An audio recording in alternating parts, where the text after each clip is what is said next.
Namaskar. Hello and welcome to P Guru's channel. I'm your host Sree. Iyer. Joining me are the three good generals as always, General Shankar, General Dushyant Singh and General Rajiv Narayanan. To all three of you good generals, thank you so much for taking time from your busy schedule to join us today. Sir, today we have a very interesting topic. So I'm hoping that all three of you can dissect this thing. What is the US to India? An ally, an adversary, a frenemy, a partner, or what else? Is it becoming a straight enemy? Is just a small cabal of people influencing Trump, and have they got it horribly wrong? So we're going to talk about all these things. Let's start with welcoming all three of you. Thank you so much, gentlemen. Thank you, sir. So we have a couple of slide decks, and that's going to come a little bit behind. We're going to start, as always, with our Sunil Gavaskar, General Ravi Shankar, and he's going to be setting the stage. Okay. Over to you, sir. Right. Thank you. I think as India, Sir, just give me 1 second. One second, sir. Sorry, I forgot to mention this. This is being streamed live on 3 channels. P Gurus, of course, Gunner Shot, and the cross channel, which is called Strategic Front Lines. Strategic Front Lines. I'd wish that every one of you subscribe to all 3, because these are not, only a few programs overlap. The rest of the stuff is unique, and each one has a different perspective. Please do subscribe to all 3 channels. Thank you so much. Sorry for the rude interruption, sir. I should have said this thing, but I forgot. Strategic Frontlines, Gunner Shot, and P Gurus. Over to you, sir. Thank you. Thanks a lot, Mr. Shreyar, and a very good evening to my co-panelists and also audience. At the outset, I'd like to tell everyone that India is at a crossroads of its strategic choices or the way forward. All right, because we are facing a very piquant situation. In the past few days, what one has seen is that the Trump administration has come very hard at India. Prima facie, the reaction from India has also been emotive and probably justifiably emotive, and we are pushing back. No doubt. There is a rising anti-American sentiment within India. Let's not have any doubts. At the same time, China has made overtures to India because it sees an opportunity, and we are responding. But this places it at a difficult situation. Let me explain this. First, let me concentrate on USA, and then I'll come to China. Because it will be wrong on our part, and in fact, I will be horribly wrong if you only look at Trump and USA. Right? We need to be balanced. This is a time when India needs to be balanced in its choices. Right? Let's first analyze USA. What is USA to us? And this is a question which I asked this very words. Is it my ally? Is it my partner? Is it my adversary, or is it my enemy? I asked this 10 days back when all 4 of us discussed. As things have gone, one thing for sure, we've never been anyone's ally. And America, by no stretch of imagination, is it our enemy. It was our partner. In fact, it was a strategic partner. And this global strategic partnership started 25 years back. Good, bad, or ugly, that partnership has just evaporated with what the Trump administration has done over the just past 2 weeks, or a precipitated action ever since Op Sindoor took place.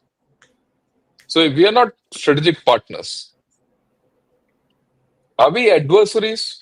There is adversarial content coming from certain sections of the Trump administrations. Let's not lose sight of that. There are Scott Bessent, Peter Navarro, Caroline Leavitt, and backed by some obnoxious comments by and tweets of calling India a dead economy by the Trump administration or Mr. Trump himself. So there is a mix of both. There's a adversarial content and the partnership content is going off. the tendency would be, or the normal thinking would be, oh, if he's no more my partner, he's my adversary or my enemy. And this is what USA always does. It stabs us in the back. You can't take it for granted. We have to look at two realities. The first reality is, and you can't get away from that reality. And the first reality is that over the past 25 years, the India-US relationship is gone very deep. It is in space, it is in defense. And yesterday evening in my podcast on Gunnershot, I mentioned there are about 20 programs on. If today USA becomes your enemy or your adversary, all those 20 programs, and that combined is about $50 to $100 billion worth of equipment, which is on contract, which provides us capability, is at risk. Right? So it's very deep, our relationship. You have a deep relationship in digital and digitized services, R&D, and things like that.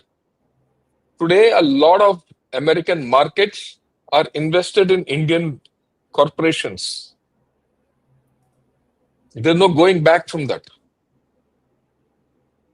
If India has to be adversarial to America, there are a whole lot of things which will come into focus.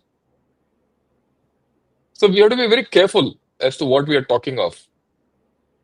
Right? At the same time, the trade relationship which is being defined by the Trump administration suggests that we are no more going to be partners. Right? So we have to be careful. So you have this situation. And I'll best describe this relationship as one word, Trump's word, transactional. In my way of thinking, India and America are transactional entities. I've said the strategic partnership is out. That I have no doubt. We are transactional entities because we are committed to each other. Anyone who looks at just the trade between India and USA is drawing the wrong and the foolish conclusion. You have to look at the bigger picture. There is a large section of American thinking which has started pushing back on their own administration. And if you see today's article by Nikki Haley in Newsweek, she's talked a lot of sense. Being a Republican, she did give some leeway to Trump, but she's spoken a lot of sense. And this coming from Nikki Haley is big. And people like John Bolton and Jeffrey Sachs, or for that matter, John Mearsheimer, all of them are pushing back. So there is going to be a pushback within. So there is going to be a dichotomous thinking within America. And a lot of America still feel India is their strategic partner. So let's not, but this dichotomy is something which we have to handle. We need a relationship with that part of America where we have trade relations and many other relations and strategic relations. And you have an administration which is adversarial. So so we have to be transactional. Right. Now look at the Chinese thing. The moment this happened, the Chinese have quickly jumped in with some nudging from Russia, and they've opened their arms. Then he lands up here. Suddenly, demarcation and delimitation of the border is being spoken of without much substance in it. Right? Good talk. A few sops are being thrown in, your rare earths and tunnel boring machines and fertilizers and everything. And today, if you see what the Chinese ambassador has spoken, he's already spoken of double engine Sarkar type. He's put that out and they said 2 engines of growth, global engines of growth. And he's lining up a heaven for us. Is he opening a new partnership? Definitely China is not our ally. It was it is not our enemy because that's not where we are. It was adversarial to us. Today he's trying to become your partner. Okay? Right. And there's a huge outreach in places like Global Times, JAO, all that. And as a rebound, it's a natural rebound. right? Our prime minister also says, look, I'm going to SEO and I look forward to talks and all that. And the shrillness, I wouldn't say the shrillness, the voice from China says RIC. They're talking of it openly. And as we talk, our external affairs ministers in Russia and certain statements have come out where he's pushed back against Scott Bessent on many issues. But you look behind, there's another China which is behind, which is pushing back against this narrative. That China, which is in their media, he says all this is fine, but there are fundamental problems. There are fundamental problems within India and China relationship, right? And will China, it's not China, it will India fall in line with the Chinese expectations, right? So where does that leave you? This is where it is. Whatever the administration has taken in both countries, their people are taking the opposite side. Understand this. You know, the noise or the messaging from the Chinese government and the American government is in one line. Then the talk and the background noise or music from both the populations is in the opposite direction. Before we jump into China or abandon USA. And if you look at it, both are not prepared to give up on Pakistan. This fellow has immediately jumped. Just for diplomatic nicety, he went to Afghanistan, Wangi, tried to make good the relationship between Afghanistan and Pakistan.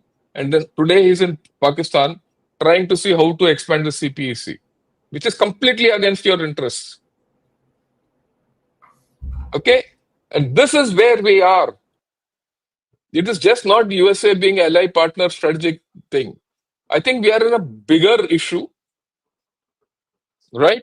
And you look at the equation with Russia. As we speak, Mr.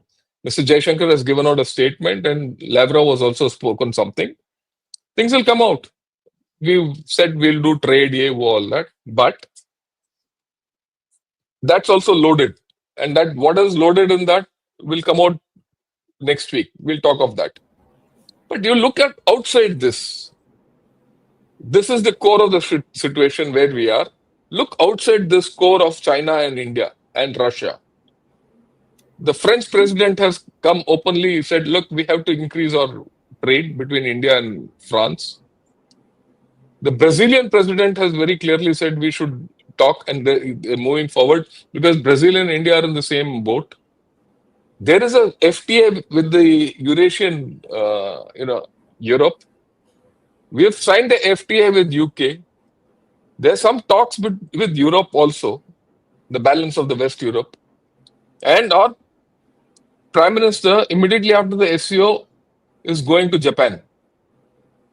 Japan and Brazil have the same problems with USA and China. So we have to start looking at things a little more in a balanced manner and see where we get our balance. So we could discuss USA. Why I gave this kind of a thing is that it will not be possible for us to get out of the US partnership. It will not be easy for us to get out of that adversity either. Just to give you one important thing that the USA doesn't stand with us, let me go back in history. You know, our Green Revolution. Who started the Green Revolution? The Green Revolution was through American technology. When Norman Borlaug came here, way back in 63, if I remember my date right. And it was Mr. Swaminathan Dr. Swaminathan who brought him here with the Mexican variety of wheat. Correct. Which is the short stalk and long corns, which ushered in the Green Revolution. So those of us who feel that USA never stood by us, let's be balanced. I agree that USA was our opposite entity in 71, but equally it helped us out in Kargil war, right? It was thanks to Clinton and the way he handled Pakistan that the Kargil war ended in absolute victory for us. So we need to be balanced. Good times come and good times go. Bad times come, bad times go. But a new opening has happened. A new vista is opening in front of us, and we need to take action accordingly. Thanks a lot for this opening. I hope my opening, batting has been okay. So let's continue the discussion. I'll let the middle order play now. 65 for no loss at lunch. I'm the finisher. I'm the finisher. Yes, you are Mr. Dhoni. Now let's go on to GR Vishwanath. General Dushyant Yeah. Singh, you have a small presentation also, so go over to you, sir. Yes, thank you. Thank you very much. The opening order has done its bit, and it has taken some of my thunder out. Doesn't matter. Thunders are to be stolen, and if the minds are the same, possibly you will find we're talking of the same thing over and over again. So what I'll do is I'll not stress upon the issues which Jan Shankar has already touched upon. In fact, the first word which he uttered was uh, was the first word in my slide: ties at crossroads. So this was not made up. This was like exactly what he spoke and what I told. So ties are really at a crossroad. But I would like to differ only in one sense, in that I won't call it as of today this kind of relation which we are going through with the US as transactional. I would say that it is going through a churn, and that today we are going through that samundra manthan which is taking place, where real friends and real allies, enemies, whatever you want to call it in terms of the phrases which we have used, will emerge after a while as to who is the one with whom you can really depend upon.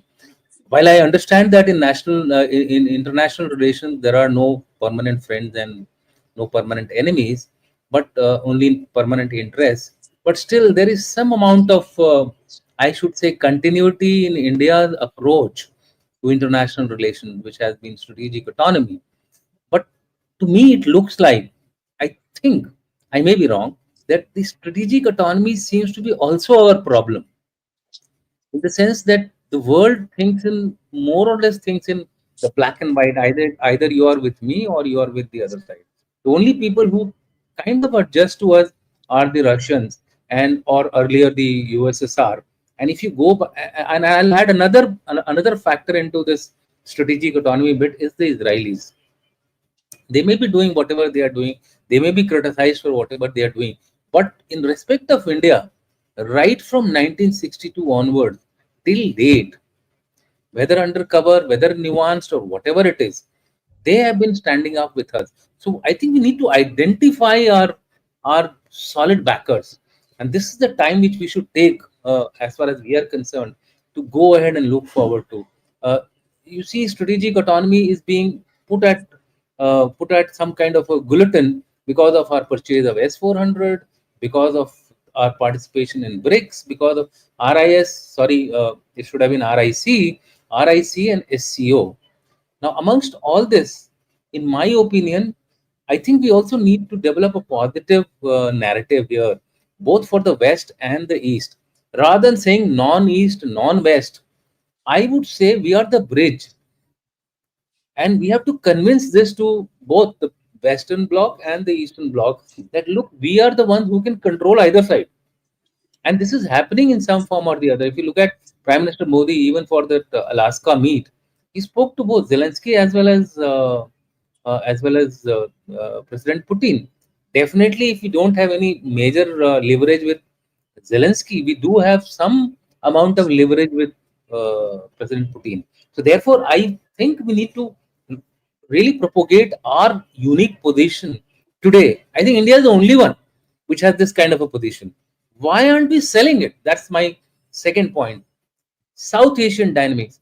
I feel that because of the advisors which you have all mentioned, Jan Shankar has also mentioned, Peter Navarre, Scott Bessent, etc.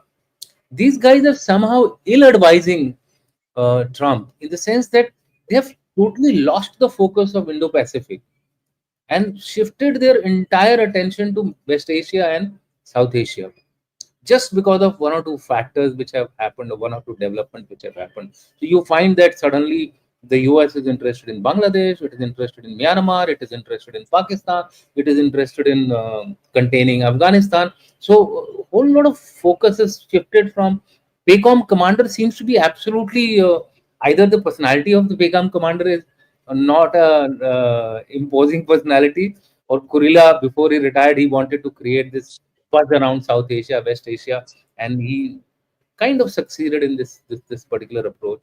And if you see the activities which he did from the last before he retired, I think it points to that. So we need to flesh out our entire narrative from the way it is going on internationally. And here I would recommend the diplomatic core to really come up. The diplomatic core, in my view, has been actually doing a catch-up game. It is no more proactive. I'm convinced of that. Deteriorating trust. Now, this is something which, in my opinion, maybe when did it got triggered? I don't know, but most of the people are saying it was around the Op Sindhu. Uh, whether we afflicted something which the US couldn't digest, that of course our finisher and the pinch hitter of our team, General Rajiv Narayanan will will bear with me and try to elaborate on this particular issue. Maybe it has hurt this US very dearly, and that could be one of the reasons, because I found that as a turning point in the relationship. That's an inflection point. Op Sindoor has been a inflection point in the entire relationship between India and the US. Coming down to the risks, what are the risks which are there?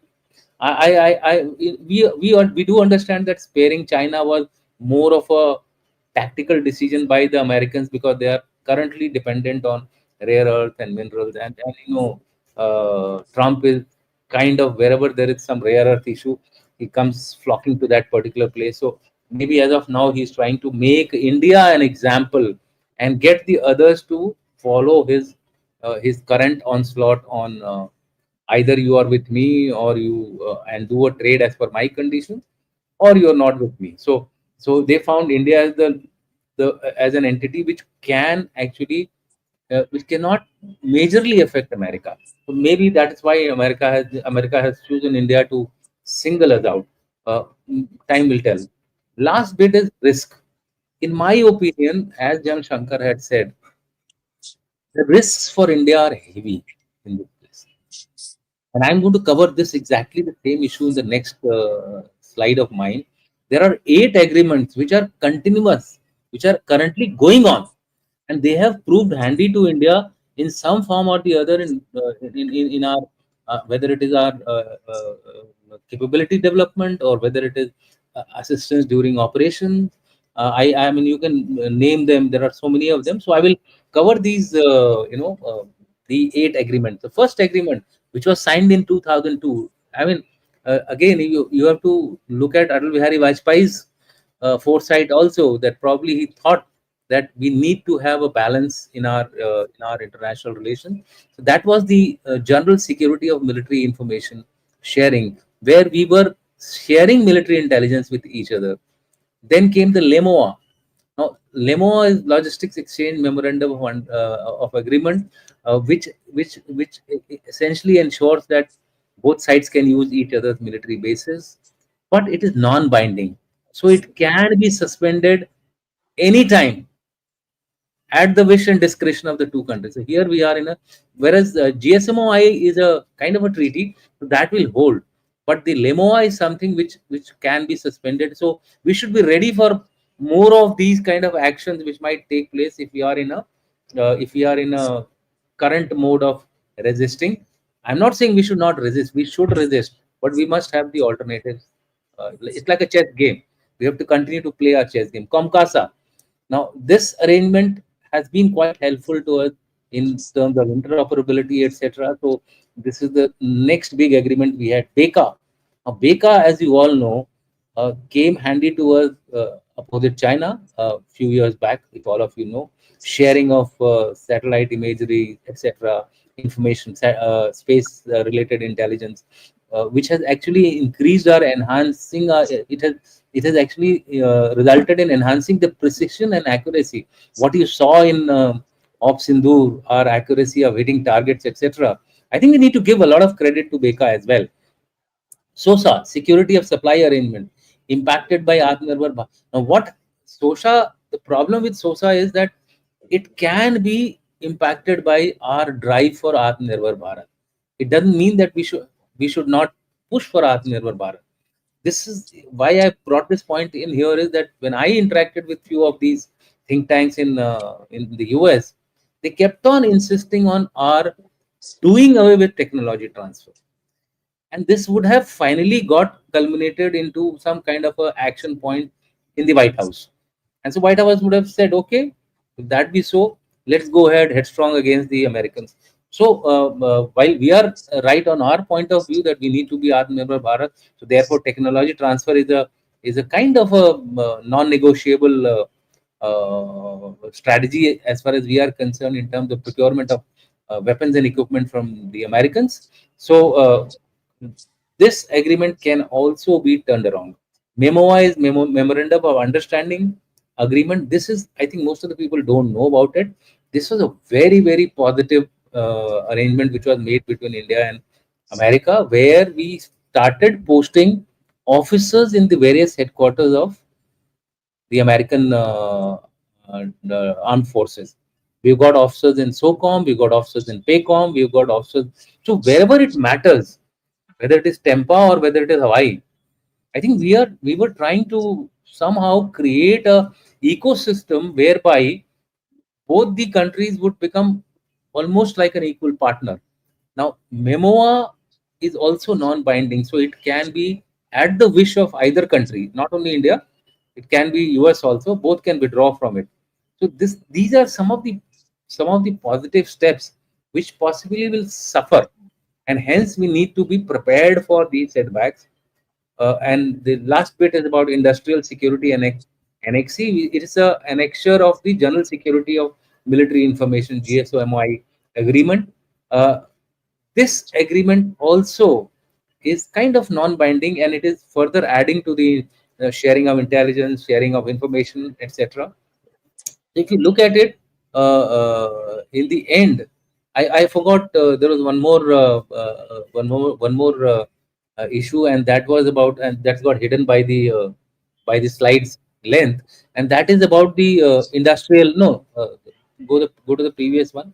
I'll tell you the point what it was. Our agreement about industrial cooperation, defense cooperation. We call it as DTTI. Now, in that, I said Index. These were the cooperative agreements which were slated to be pushed forward for technology transfer. They have started taking a beating already. So we now have to find alternate partners, and therefore our overtures to Russia, our overtures to France, as General Shankar brought out, overtures to Israeli, I won't say overtures, our outreach to Israelis must get intensified, so that in case in the temporary phase where this churn is taking place, we have our alternative means going around. If you're not getting the GE14, so be it. We should start working this saffron. So what I am trying to get at is that situation is going through a churn, and to overcome this churn, we must continuously fight for our short-term gains. I mean, it's no good if you just sanction 92 Tejas, but how will the 92 Tejas come on in the air unless we get the engines? So these are some of the problems which we have to really face in a much more practical manner. So I have finally, this is my last bit.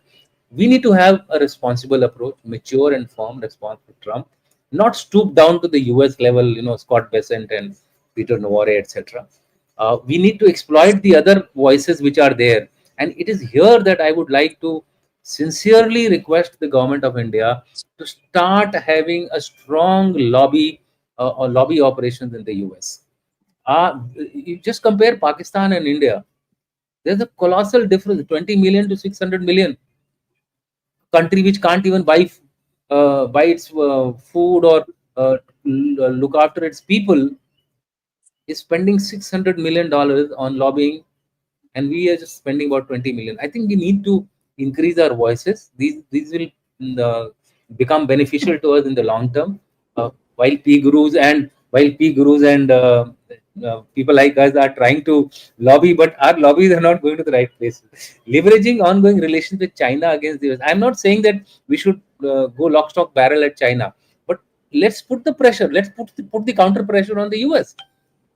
That you are not the only option for us. So we, in the temporary period, the churn period, do have some kind of a reach out to China, which we are trying to do, maintain a working relationship with the US, diversify trade and exports, apply counter tariffs if required. And I'm saying, unless we show our teeth ourselves, a bully always will bully you if you cow down. So we need to be a kind of a bully ourselves as well. So selectively we do it, but without shouting like the Americans do. Then we have China should be engaged to find, if this is an opportunity, if this is a threat to us from America, why not use this as an opportunity with China to really get them onto the table for the boundary issue. So every opportunity, every threat has the opportunity. This, in my view, is one of the opportunities. Leverage China's relationship with the US. I've already told. Deepen the cooperation with Russia. There is no doubt about it. It has stood the test of time. I think the Russians are the best bet as far as we are concerned in terms of having some stability as far as our capability and capacity building is concerned. Brace up for some rough seas. Look at new opportunities. Work seriously towards Atmanirbhar Bharat. Do not rule out any security and diplomatic options. And here I mean what most of the people will understand, that all the options are there on the table. If we have to do certain thing, so might as well we do it. We don't have to, write it like in the 1945 article of the United States of America, which says that in the interest of international relations, we can undertake covert operations. They are telling it in the white and the open, and they said this in 1945 after the World War. We can always have all options up our sleeve if required to be exercised, and also look at it. So what if they met in Afghanistan, Kabul, with Pakistan and Afghanistan and China? We do also have some leverages with Afghanistan, Iran, Israel. We should leverage those and try to keep our current growth rate, current stability, current security matrix going despite US. Thank you. Thank you so much, General Dushyant Singh. I have an alternative view on who could be driving this thing rather than the trade lobby. I'll come to that. Let's first listen to our Mahendra Singh Dhoni, General Rajiv Narayanan. Okay. While I agree with both the good generals, I have a different take on why India. Can I have the slide, please? Yeah, sir. Now, we have all heard of Mackinder's Heartland, Spikeman's Rimland, and Alfred Thayer Mahan's Sea Power. US has been using all three to dominate the world ever since the end of Second World War. By dominating the Rimland and the Sea Power at some point in time, they have been hoping that they will be able to manage the pivot area, especially after USSR fell, but now faces a rising power in Rimland, which is India, on which it has very limited hold. Okay. Now, I will go to a wonderful book. Why? Okay, let us first look at what are the resources in the pivot area, the heartland. This is what Russia is sitting on, which US is hiding. And it has always wanted its MNCs to control this. It almost got it under Yeltsin till Putin stepped in. And this is what it is. They felt that Ukraine war, this chap would fall away and they'll be able to dominate. His deal fell through because when he spoke to Russia said, fine, we will give you all the minerals, everything available in areas we control. Because that is where in Ukraine the bulk of it is available, even the rare earth. But where the talks fell away was the Americans wanted their MNCs to do it, and Russians said, no, we will give you. And also agriculture. We should not forget about the agriculture which is available in Russia. Ukraine, that has been taken over. Now, this is the book, The Rise and Fall of great powers, Paul Kennedy, written in 87. It talks of a 400-year cycle, and I've tried to bring out why US fears. Because any resident power will always fear a rising power. So I'll just explain it. The 100-year cycle. Right at the bottom is 0 or 400. And I've broken it up into 50 years cycle. From 350 till 50, this is the period of weakness of any country, which is strong, which can rise. It's not for all countries. From 50 to 150 is the cusp of your rise. You're rising. It's not easy at that time to curb you, but attempts will be done to curb you. This is the cusp of the rise, that nations are rising. This is where you say a rising nation. 150 to 250 years. This is you're at the period of your power. And after that starts the cusp of decline. The decline starts because there is some power which is coming up. That's how the decline starts.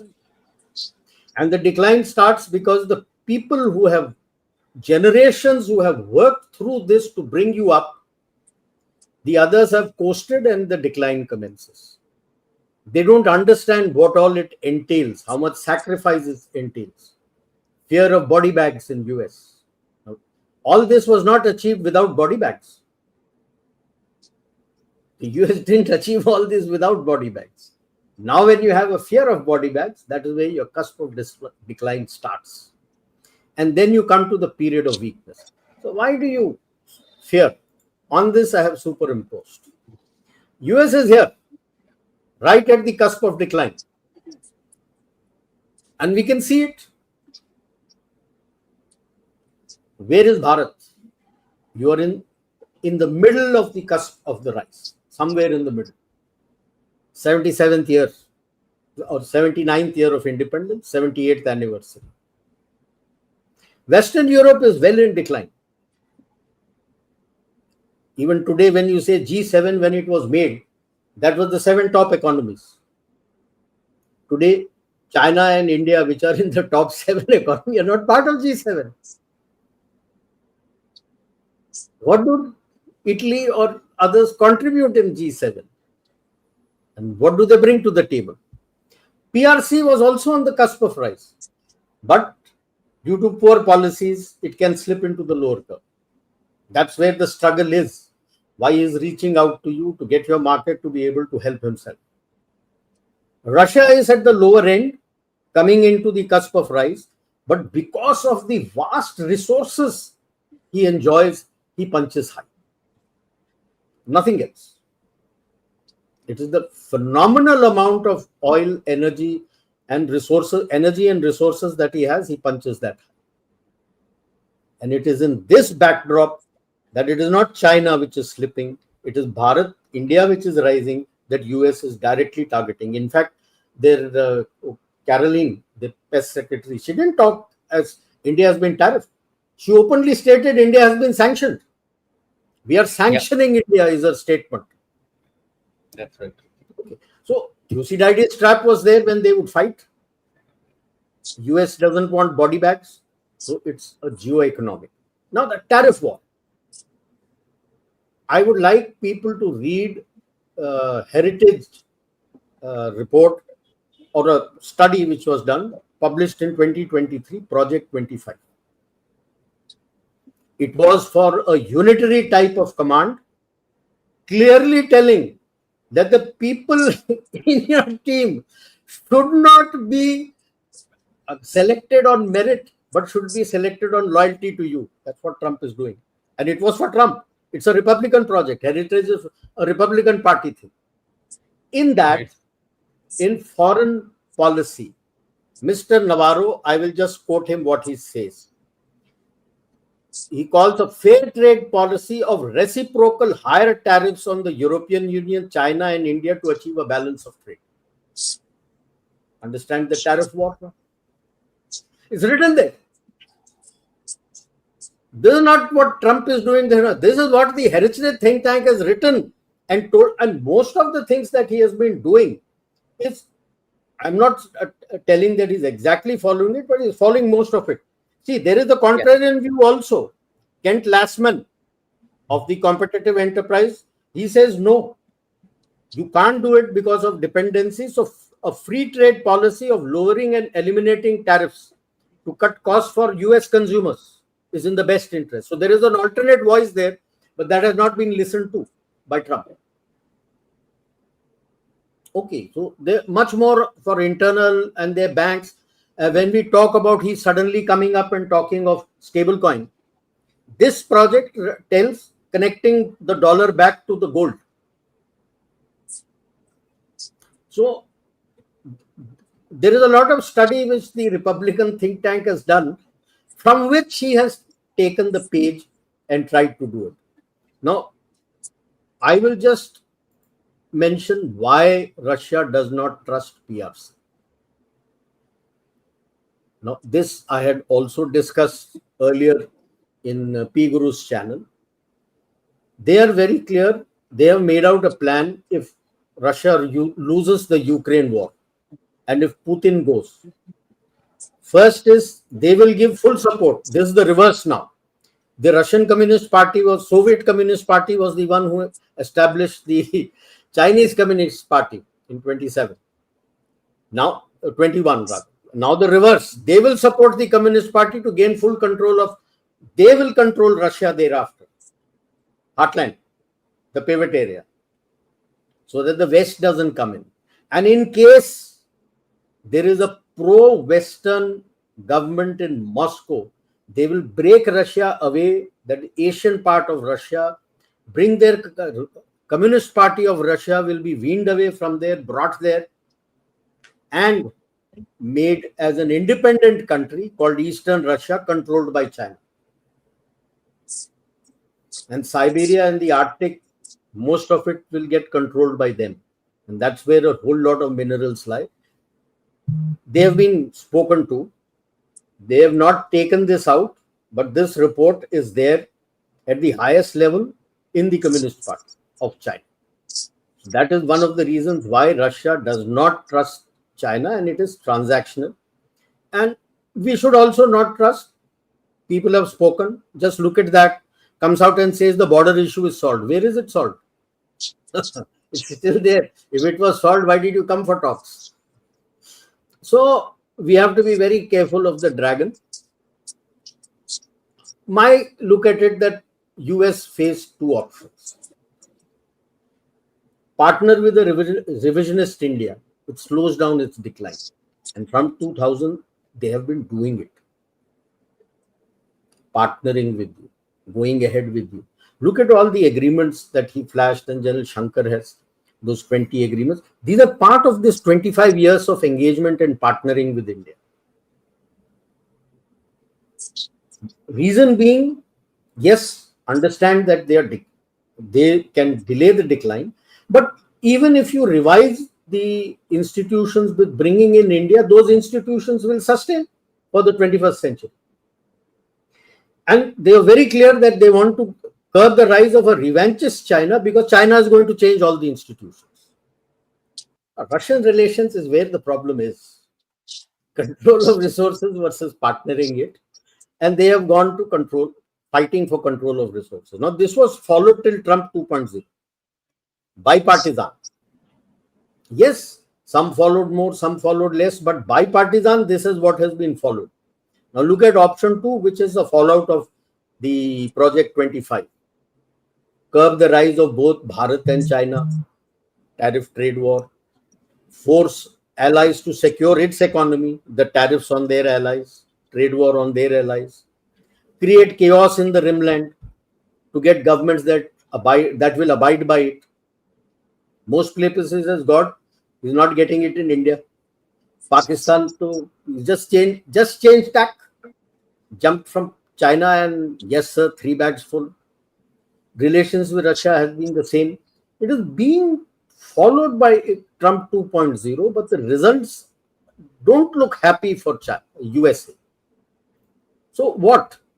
Like what General Shankar said and what General Dushyant said, be mature, don't burn your bridges with USA. Let's be very clear. Like I said, we are on the cusp of the rise. He may be starting on the cusp of decline, but still he still has power. He still has a lot to help you out with. You're still rising. So whom to speak to? MNCs, they're ready to work with you. Wall Street, there's so much of investment they have done in your country. They are getting worried. There are Sena voices within. General Shankar has spoken about it. Reach out to them, speak to them. You just need to tide over this turbulent period till where he's there. In what manner? But concurrently, like you said, secure and protect your exports, diversify. A lot of people who are wanting to come to you are looking at that third country rebranding and selling. Like, for example, Canada is reaching out to you for garments. He'll rebrand it and sell it in US. You make money, he makes money. Saudi Arabia, UAE are reaching out to you for diamonds. They have their bursarship there. They will rebrand it and sell it to USA. So these talks are also going on with a whole lot of countries. Yes, impetus to make in India, for India, and to export in A and B. The MNCs are going to face a lot of problem because 2 days ago, yesterday only, Trump was making a statement with his supporters that he's going to increase the tariff of steel by 25% more. Ford is shifting to Canada. Boeing is getting worried. Where should he go? He's looking at India. Where should he go? So this is the time to get them. They'll come, make in India. More outreach to West Asia, Africa, Latin America, and the Caribbean nations, secures influence in global south.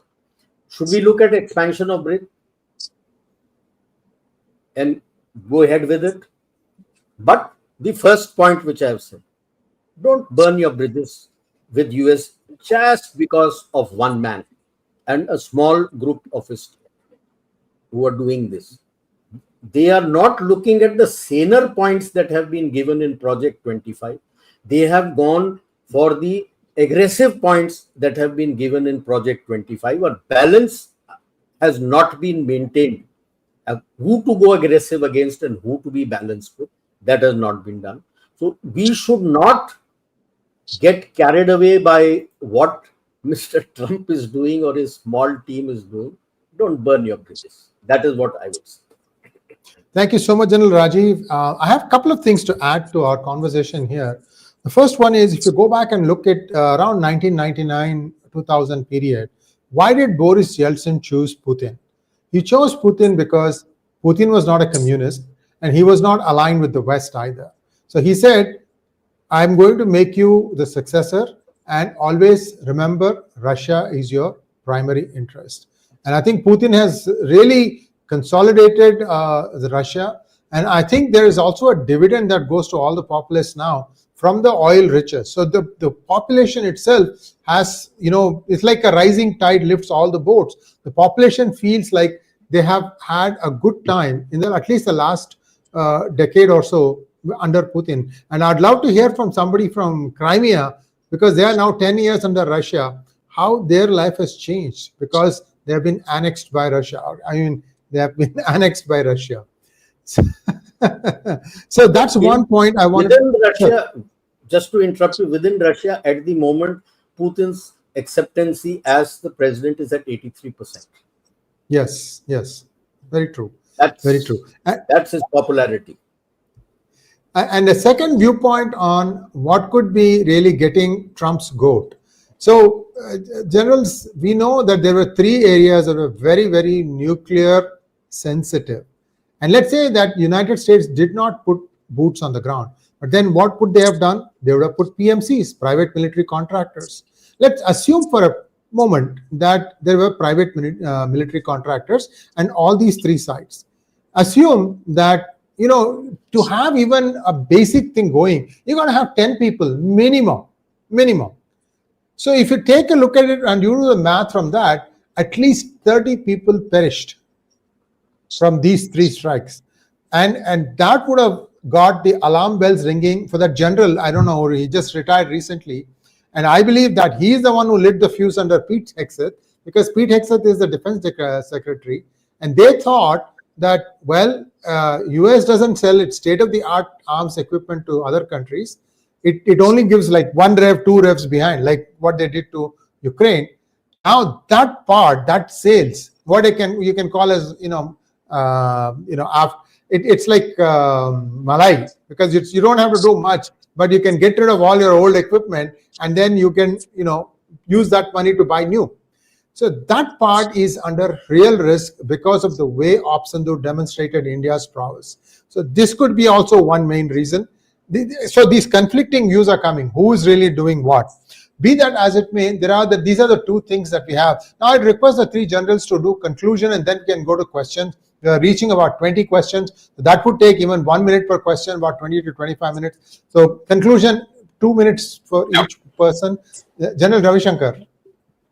Look, I go with all the points which have come out. There's no, discussion on those. The fact is, there is a Project 25. There's a heritage thing. They have a long-term plan. If you look at the Democrats, they also have the same plan. It's mirrored. There's nothing different, right? The only problem in America, my way of looking at it is, you see, the captain of this whole plan is useless. He's completely consumed by his own ego, and he's not able to deliver. And that all these contradictions are coming in, and that's where it is. The Trump and his ego, they have to play in, isn't it? So that's the contradiction. Look at it the other way around in China. There it is Xi Jinping and his ego. Please understand, I'm going back to China because that's consequential to us. It's not America alone, right? Xi Jinping and his ego and his economics, which he's practicing every second day in China, are pulling it down. And they also don't have a choice but to get out. And they don't have a choice to trade with each other. Please understand. Forget about Russia. And Russia is very clear that it will trade on its terms. Okay? Even to us, Russia is trading at its terms. So if we think we'll make headway with Russia, forget it, we will not. Putin is too smart for it. So we are at this particular juncture. And this is a difficult juncture. This is a juncture which we've never faced. And we have to rise. And our rise is given. I'm giving you this thing, maybe too optimistic. It is given. It can't be stopped. Because 1.4 billion people, educated, ambitious, and aspiring, can't be stopped. The fact is, how do we go from here? Already you see certain amount of external interference appearing in terms of narratives and pointing fingers at others, internal cohesion, think tanks, not thinking, all those nonsense, insinuations are coming in. You have to have internal strength for this. You need to develop internal strength. That's the first thing. The second point, reforms. Right? Reforms. If that internal strength has to come through brute strength, so be it. If it has to come through consensus, better. But if consensus is not there, I'm sure, given the fact that, one trusts the Prime Minister because he's done all the right things, right? I do trust him because he's my Prime Minister, as simple as that. Forget about the political issues. He's my Prime Minister. If push comes to shove, he needs to put a heavy hand on others, like our earlier Prime Ministers have done, right? Dissent and, all this backstabbing which is started. You can see this. And these are all external instigations. Need to be shaved off and do your reforms and go ahead. You have no choice, right? You have no choice. You have to go forward because the bridge behind is burnt. Because the comfort of whatever happened earlier is gone. You need to build new bridges with USA. You can't get away from them. You can't get away from them. You can't get away from USA. You need to build new bridges, but at the same time, you need to build some kind of bridges with China so that you don't get into a war. And in this next period up to 2047, if that is our aspiration, you need to ensure that you don't get into war. Don't get sidetracked by this idiot Mullah Munir and Pakistan. They are just nuisance value and leave it at that. And of course, build the larger ecosphere, which I've said so. This all I had to conclude with today. Thank you so much, General Ravi Shankar. Now over to you, General Dushyant Singh. Yeah, I think I also tend to agree with what all has been discussed till now, except for 2-3 points which I would like to emphasize. First, I feel that it's too early for us to take a stance. That's the first point which I would emphasize on. We need to assess the situation as we go along. At the same time, keep our burner on, in the sense that we cannot be just waiting and waiting for people to act and then we react. We need to act also. The next issue is, it's a difficult time for India, and earlier we realized this, the better it is for us. It seems that we do not have any options, but we do have options if we look deeper. So I would go by that old adage of the Indian army, actually, that when the going gets tough, The tough get going. this is the time for India to get going. And in this get going bit, when I heard the 15th August speech of Prime Minister Modi, I realized that out of the entire 104 minutes, it was the longest speech which he has given till date. I think the bulk of the speech was focused on national security, and in that too, military security. I think the government's focus as of today, remember he said, growth के लिए सुरक्षा जरूरी है. It has never been said earlier. This is something which means that he's ready to invest in hard power. Till now, he was always saying world is one, Vishwaguru, yoga, all those things. I think he realizes that unless you wield a big stick, nobody will be bothered about you. So it's a good change which has happened. I hope it gets translated into concrete actions. Going by whatever little knowledge which I have, by virtue of the way I am placed, we are going towards that direction in a very, very serious manner. There will always be challenges. I think every country, if it doesn't have challenge, it will not be able to understand the value of performing under stress. So I feel that we are on the right path. And the last point which I want to bring out is that let's change our narrative to being a bridging power. Let's sell ourselves as a power that can actually mend and not burn the bridges which are Bridges. already. So I would end here with these 4-5 quick comments. I think we will grow, and we will grow quite confidently. Thank you so much, General Dushyant. And now 5 overs to go, 75 runs to get. Over to you, Captain Dhoni. Okay. So you bring out that point which he left, Sree Iyerji, about Yes. the 3 sides. Yes. So would you like to comment on that? PMCs. So essentially, PMC. essentially what we are seeing, where he has realized I'll take it from where General Dushyant said that for the first time ever, we have always been talking in all platforms that Samriddhi doesn't come without being Surakshit. If you're not Surakshit, you will not be Samriddhi. The first time ever he has made a mention, and the inflection point was obsolete. That's right. Where while earlier he may have felt yes, the armed forces can do it, this was the first time he realized, yeah, I have an armed force which is international standard. The world is worried about it. And so he talked about the Sudarshan Chakra Kavach and the Rashtra Suraksha Kavach. While the Sudarshan Chakra Kavach is going to be for the BMD and multiple all over your air defense protection, the Rashtra Suraksha Kavach, people have missed the point. He talks of security of your critical infrastructure and public places. That means it is internal security. National security armor. Yes. So that is your internal security plus external security, and Sudarshan Chakra Kavach is part of that Rashtra Suraksha Kavach, not independent of it. Yeah. Integrated completely. And this is the time I feel, I'm sure they must be doing it.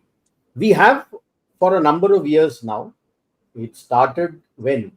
In 2005 15 or 16 they have started. It's 10 years now, equivalent to what the Americans used to have with Andrew Marshall in ONA, but that used to be with the president. This net assessment cell is there in NSCS. It is also there in IDS, but there is one there in NSCS headed by a major general. They must get in touch with Niti Aayog also and do a net assessment of the situation and give out what should be our short-term, medium-term and long-term strategies that we are going to do. The core strategy, the basic strategy, the heading strategy, and that can be done. It won't take a long time if you have a dedicated team sitting there.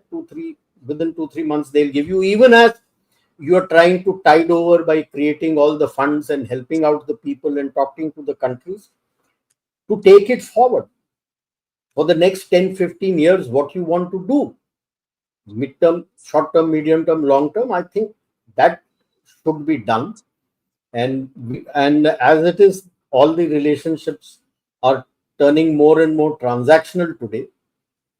But yes, while it is going transactional, you have trust on two of them today, except only two of them today, which is Russia and Israel. Will France be dependable with Safran? During the war, he was refusing to give you the code. After that, he gave you the code because you put it on Su. So he realized that if he doesn't do it, then you might not buy Rafael, you might go for Su-57, nothing else. Again, it is transactional. For them also, it is transactional. So when you do a net assessment, you will be able to assess how to go about, where to go about, what to go about. Because within that, you'll have your dime and pestle analysis also for the various countries, apart from what all you can gain from having relations with them. So I'll close it here. Thank you so much, General Rajiv Narayanan. We'll take some questions now. I request each one to be taken about 1 minute to answer. Let's start with General Ravi Shankar. The first question is from Amitesh Behra. As a student of Iyer, I asked a Chinese international relations. I asked a Chinese expert about its failure of Chinese weapons in Operation Sindoor. He smiled and said, next one, we have a business model that we sell the lowest grade of products to third grade countries, average quality of product to developing countries, and top quality product to developed, or we internally consume it. We choose products as per nation status or nation purchasing power index. Your views, sir? Well, if they had, I'm General sure. Ravi Shankar. Yeah. Look, the way I look at it, Pakistan is their top priority. And they're heavily invested in Pakistan. Security of Pakistan is their top priority. There are no developing nations. Pakistan is an extension of China. They would have had their best weapons there, period. Right? So, all this nonsense they're telling is not there. And now they've started, if you see, there are reports which are coming out which are extolling Chinese weapons. And these are all planted. And these are all from think tanks of the West, incidentally, which have been infiltrated. You can make them out. For example, Harvard University, which is one of the most infiltrated universities in, Yes, indeed. right? That has come out. Harvard Belfer Center has come out with an article today or yesterday, which, extols the Chinese weapon systems. So there is a thing we have to understand that their weapons are useless. Okay, their helicopters are crashing all over the world. You ask the Ghana people, they'll say don't get anyone there because they lost two of their ministers. There's no other country which has lost a nuclear submarine in docks. So we should leave it at that. Thank you, sir. Would either of you like to add to that, General Dushyant? No, not really. I think we've more or less covered it. They would be most okay, let's go to the because they would be most worried because the defense of Beijing is with exactly the same equipment they have given them, 300 and their radars. Yeah. In fact, that's one of the reasons why. No, wait. I think there's an important thing with this touch, which I didn't speak. That's one of the reasons why they are very extra nice to you, incidentally. You. And this we have discussed a number of times. Yeah. Next question to General Dushyant, please. Dear sir, Recently, we have discovered oil in the Andamans, lithium in JK, gold in Madhya Pradesh. What is the realistic chance of these being extracted? Preliminary, I think. Okay, yeah. So these have been initial discoveries. One, as far as the oil is concerned, I heard the energy minister, Mr. Puri, speaking directly in a audience which was open forum, where he said that the oil has been discovered, but it has been discovered after a change of policy. In the sense, for the last 20 years, we were actually not exploring. So that process has been reversed, and now the explorations are taking place in a big way. This is part of that. But since it is deep sea, there'll be a lot of technological challenges. So hopefully we should be able to exploit the Andaman Nicobar find. As far as Jabalpur is concerned, gold is concerned, that also has been confirmed by the Archaeological Society of Bureau. India that yes, there is a gold deposit, and in the neighboring district, gold is being Katni or someplace, gold is being extracted. So all in all, it will add to our affluence. And I believe the gold deposits are quite a bit here. As far as lithium is concerned, goes without saying, again, more exploration, more technology has to be deployed. JNK has a security aspect to it; those have to be taken care of. So I would say not immediately, but yeah, soon enough in the next I say 6 to 10 years time frame, we should be able to exploit these. Only Next question, advantage which please. I feel, only advantage which I feel is that Prime Minister Modi has said these need to be speeded up in his speech. So maybe we will see some faster movement on these areas. To add to Sir, that faster movement is what the bill has said, that the private companies will be permitted to do the extraction. Yeah, He has missed out the rare earth elements which have been found in Rajasthan. yeah, correct. In the this is for question, General Rajiv. yeah. Akash Krishan Tadani wants to know, while differentiating between action and words, what exactly did the when exactly did the US assist Bharat? 48, 49, 62, 65, 67, 71, 99, 2016 or 2020? Okay. What General Shankar had mentioned was about helping you in the Green Revolution. Correct. That Correct. was initially 62 war. They were ready to provide you the assistance for the Air Force. Decision was taken not to take the Air Force. After 62 war, yes, I hope you realize a whole lot of listening stations were put up in India, and those were radiologically powered so that people don't have to go there, and listening stations to keep a watch on China. 65, of course, after that Green Revolution took place. 99, yes, then Shankar had spoken about it. 2016, not much, but 2020, you got your intelligence from there. By the way, you have that agreement, intelligence agreement, similar to what we signed with the Americans, with the Australians, where they are going to give you a feed from the Five Eyes station, Green Pines. Yes, GSMIOA is the American agreement. Pines. So 2020, Galwan and others, you got the satellite feed and hint about the movement of troops from them. So let us not underplay. Yes, it is both ways. No, साथ भी दिया है और नहीं भी दिया है. They denied the GPS was why I think this question was 99, they had 99. denied the GPS. I remember we had a big exercise in 2000, late 2000. That was the first exercise in Western Command on cold start. General Oberoi, who later became the vice chief, that was his pet concept. First, the cold start. The Americans denied you the GPS during that exercise. It was a big exercise, massive exercise. See, the lot of troops that have been deployed, especially heavy equipment, which had been deployed during Op Alert for 2001.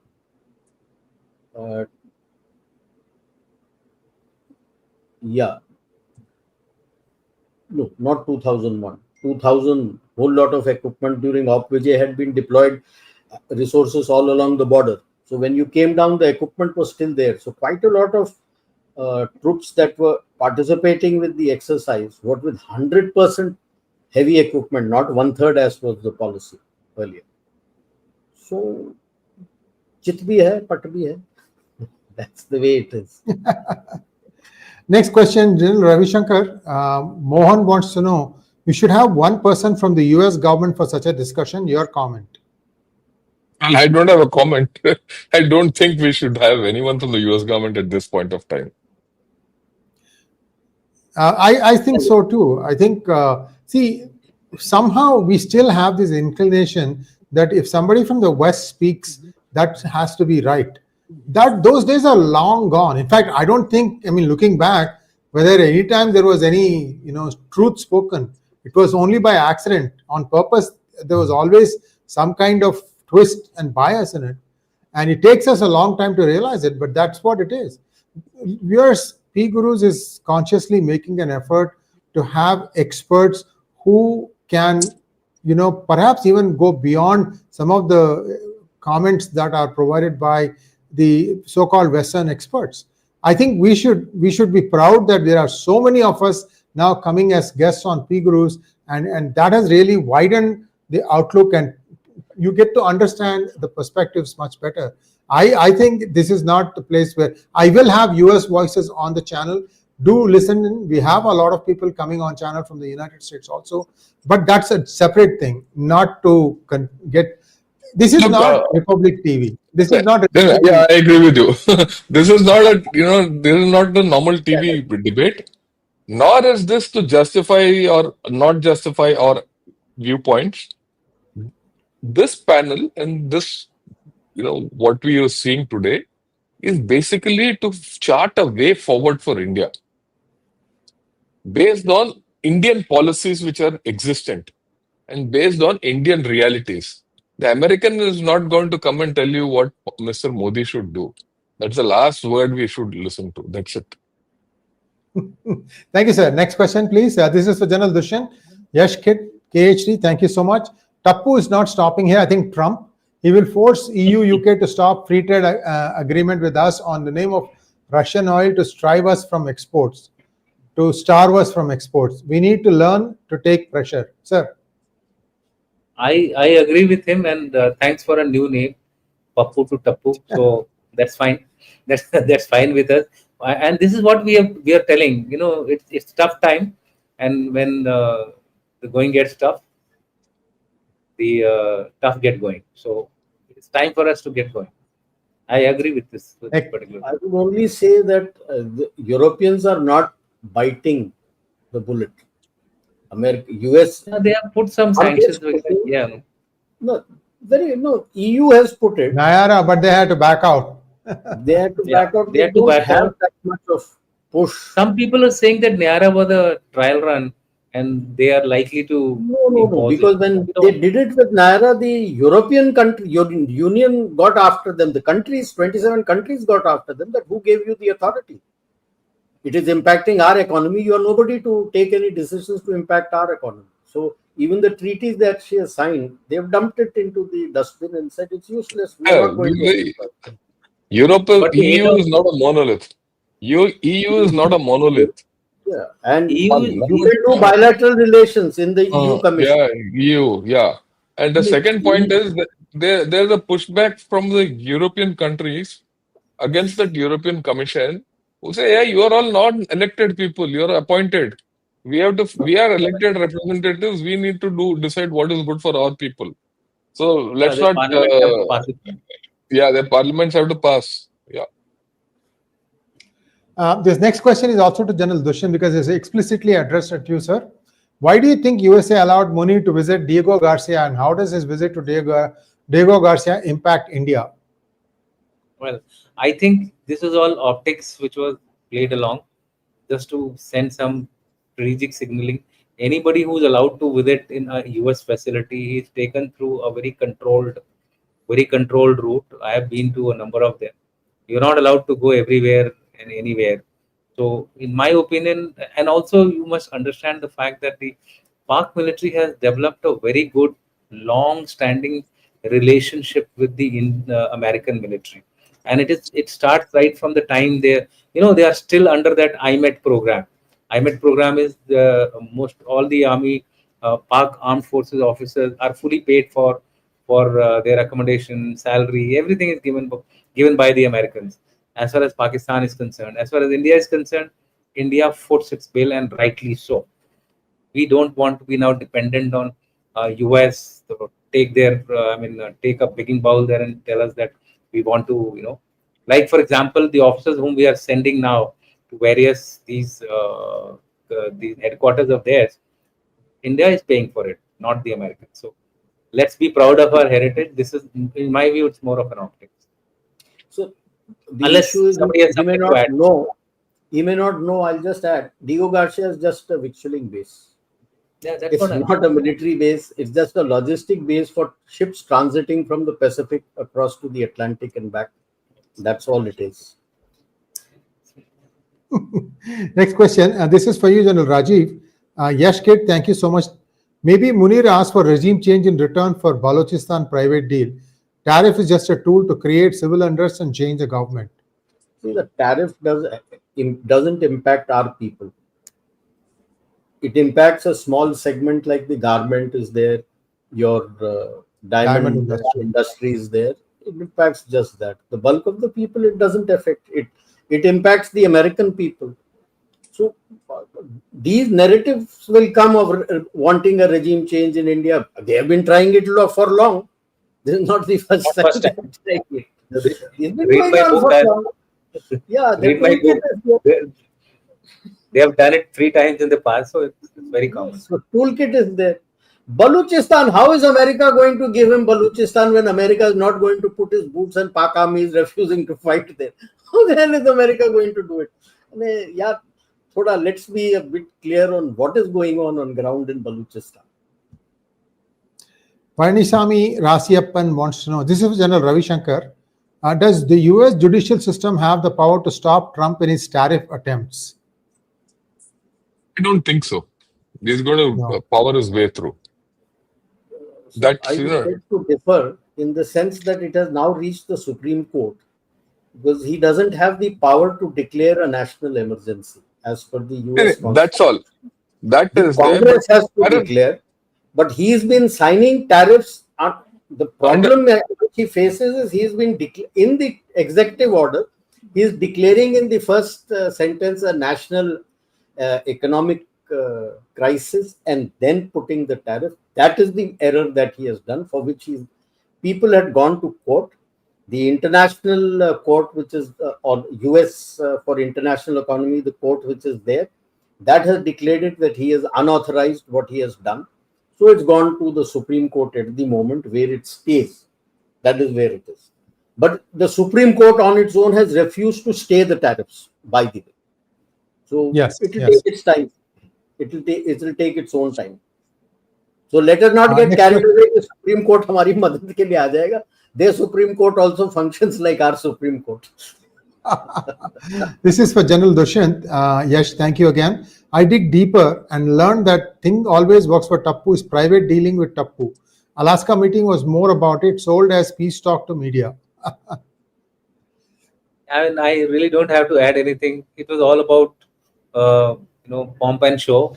And even before going to Alaska, he had said that we may not come to any agreement. We may not actually, in the end, he also said that we may not even reach a ceasefire. And exactly that's what happened. So therefore, possibly it was just an effort to say that, look, I was able to get Putin to come and meet me. I think that was the underlying aim of this, that he got Putin. Nobody else could do it. Biden couldn't do it. I did it. But take it as that kind of a narrative.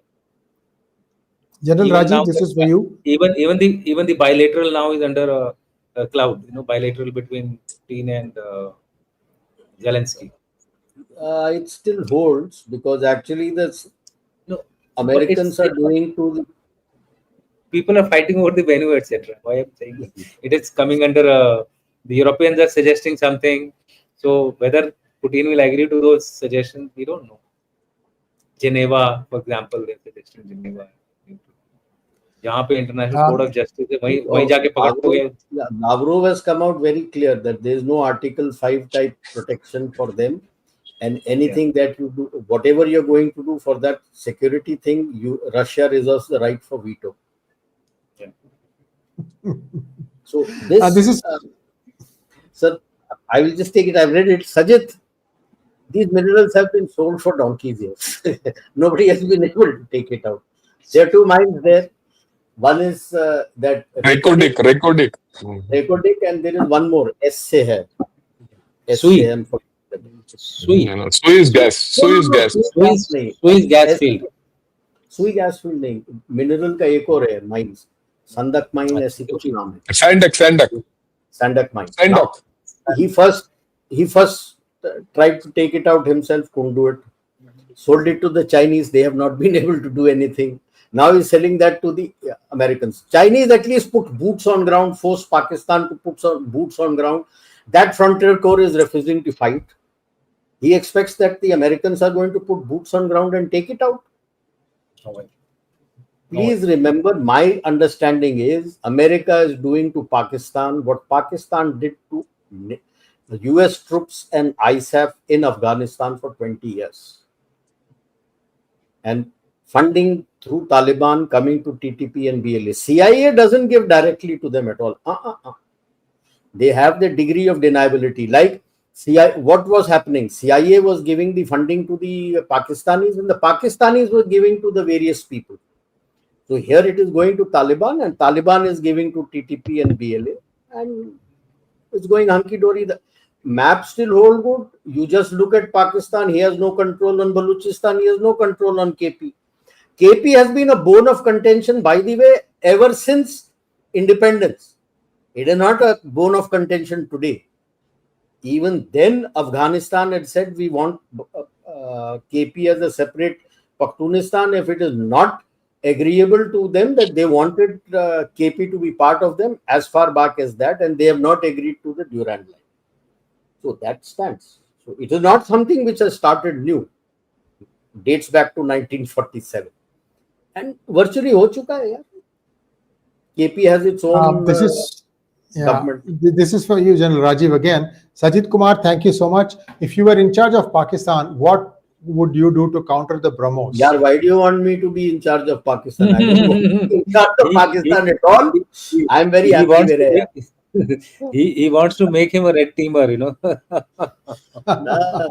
मेरे को नहीं चाहिए कुछ. AMH wants to know, this is for you, General Ravi Shankar. Ask, US is being increasingly mistrusted by Japan, South Korea are considering going nuclear and also self-reliance and defense. Trump is sinking United States. Your comment, sir? Yeah, I agree with them. See, that's what I said. In Japan, 74% of the people in Japan want to be independent of USA. In terms of their security, all that. They're worried. And equally, a whole lot of them don't want to do anything with China. So Japan is still being forced by USA. So that is where we have an opportunity. Same thing with South Korea.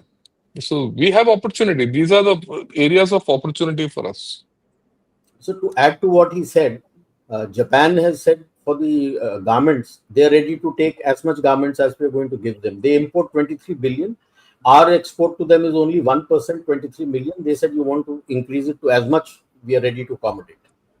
Yeah. Openly, Japan has come out and said, and I think a lot of agreements and certain things will come out. What all we are going to do. When the Prime Minister goes there, all this will come out. Whole thing will come out. This is for you, General Rajiv. Saurabh Sabharwal, thank you so much. What, according to you, is the main transitional power or factors or elements a country should have to go onto the next stage in the 400-year cycle? It's called the comprehensive national power. So you have various metrics in the comprehensive national power. If you're rising in that, you are a rising power. So just type out comprehensive national power and you will get out all the metrics that are there. There are 8-10 metrics which are seen, in which it's not just economy and that, it's all your technology also comes in, your STEM comes in, your innovation capability. There are a whole lot of metrics which are there. And it based on that, you're coming up. Your ranking in that from quite low of 100 something has jumped up to almost 25th today in the world, and I'm sure after Op Sindoor they would have pushed it further up in the top 10. So that is where, so comprehensive national power is not just your economy, your military, your diplomacy. All these things behind. Yes, military gives it strength, but all these things behind is what gives the power. Next one, please. This is for General Dushyant. Krishnamurti Hunagund wants to know, I feel the main sticking point between US and India is Trump's claim of stopping a war between India and Pakistan. Not sure how the US admin will climb down from that stance, but I could be wrong. Sir. Well, it's not one off incident. I think it's a combination of number of factors which lead to this kind of a situation. One adds up to the other. That may have been the trigger for him to start the ball rolling. And then whatever the heritage, etc., had been planning as Project 25 was there, it has all been rolled out after that. So that is as far as the reason for the current stance is concerned. And as far as climbing down is concerned, look, climbing down can easily be done in international relations. You can find reasons. You can find an event which is taking place where there is a collaboration which takes place. For example, something stupid is done by the so-called the guy on our western frontier, and which hits something in the United States of America, and the current you were telling Tappu starts boiling down against Pakistan, and you have a situation like we are having a situation of going closer to Russia and China. You can have a similar situation going there. So there are a number of ways to orchestrate that. Manofsan wants to know, DNI Tulsi Gabbard has announced a big shakeup to US intelligence through deep staff cuts. What are the implications of this? If this follows through, could you consider dedicating a video on this? Well, definitely we will look at that, but this is all intelligence. Not much comes out. But let me tell you, this is of supreme indifference to India. Yes, yes. Let them do what they want. Well, that brings us to a At close. one point to what General Dushyant had mentioned to that question, will he climb down? It's not for nothing that he's called Taco. Never forget That's right. that. He's known as That's Taco. right. That's right. Yes, yes. I mean, Tapo can come down by a taco. That's it. Thank you so much, three good generals. And viewers will be back again next Thursday, same time, with the same set of experts. And we look forward to seeing you all there. Please like, share, and subscribe to our channel. Also like, share, and subscribe Gunner Shot as well as Strategic Front Lines. All these three are the ones that are beaming it live. Thanks once again, generals. Namaskar. Namaskar. Thank you. Namaskar.